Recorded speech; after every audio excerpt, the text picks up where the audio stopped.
वो toilet seat पर अपना सिर रखकर सोच रहा था। इतने में उसे एक ऑटो की आवाज सुनाई दी। उस घर के सामने एक ऑटो आकर खड़ा हो गया था। उसे पता चल गया था कि वो उसका दोस्त राजू ही था जो ऑटो में आया था। राजू, तू आ गया है।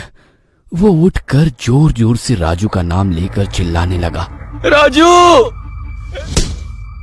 तभी उस औरत ने दरवाजे पर जोर से लात मारी। चुप बैठ, वरना तेरे मुंह में फावड़ा घुसेड़ दूंगी। उसने रिक्शा वाले से कहा। नहीं, चुप बैठूंगा। ऑटो ड्राइवर थोड़ी हिम्मत दिखाते हुए बोला। तभी उस औरत ने जोर से दरवाजे पर लात मारना शुरू कर दिया। ऐसा लग रहा था कि जैसे दरवाजा टूटने ही वाला है। ऑटो ड्राइवर बहुत डर गया था। तभी घर की डोरबेल बजी। वैसे ही औरत शांत हो गई और ऑटो ड्राइवर राजू राजू कहकर चिल्लाने लगा। जरा रुको, हाँ, मैं बस 1 मिनट में आई। वो औरत मीठी आवाज में चिल्लाई और दरवाजा खोलने के लिए वहां से चली गई। ऑटो ड्राइवर बाथरूम के दरवाजे पर आ गया। दरवाजे में लोहे का फावड़ा घुसाने के कारण दरवाजे में छेद हो गए थे। ऑटो ड्राइवर एक छेद से बाहर देखने लगा। बेडरूम में कोई नहीं था। 3-4 मिनट में वो औरत राजू को बेडरूम में ले आई। राजू को देखकर ऑटो ड्राइवर ने चिल्लाना शुरू कर दिया, राजू बचाओ, इस औरत ने मुझे बाथरूम में बंद कर दिया है, राजू। राजू ने ऑटो ड्राइवर की आवाज सुन ली। वो दौड़ता हुआ बाथरूम के दरवाजे पर आया और बोला, रुको, मैं दरवाजा खोलता हूँ। उसने दरवाजा खोलने की कोशिश की, लेकिन वो खुल ही नहीं रहा था। इस औरत को मत छोड़ना राजू, इसने मुझे अंदर बंद कर दिया है। इसने मुझे मारने की कोशिश की है, खलास कर डालो इसको। ऑटो ड्राइवर ने बड़े गुस्से में राजू से ये कहा। यह सुनकर राजू गुस्से से लाल हो गया। उसने अपनी जेब से चाकू निकाला और जोर से चिल्लाया,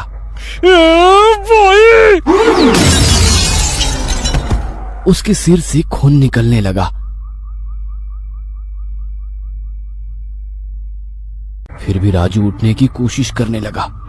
उस औरत ने पास में एक टेबल से एक शीशे का फलदान लिया और उसे फिर से राजू के सिर में जोर से पटक दिया और बोली, उप्स, तुम्हें तो लग गई। और एक डायन की तरह हंसने लगी।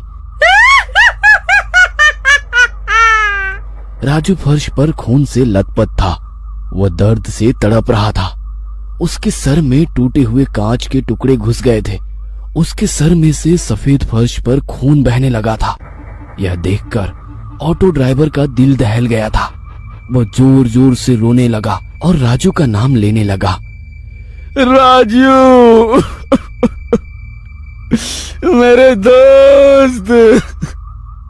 राजू ही उसके बच निकलने का आखिरी रास्ता था और वो रास्ता अब बंद हो चुका था। वो औरत राजू के बगल में बैठ गई और उसने राजू का सिर अपनी गोद में रख लिया और उसके सिर पर हाथ फेरते हुए वो लोरी गाने लगी।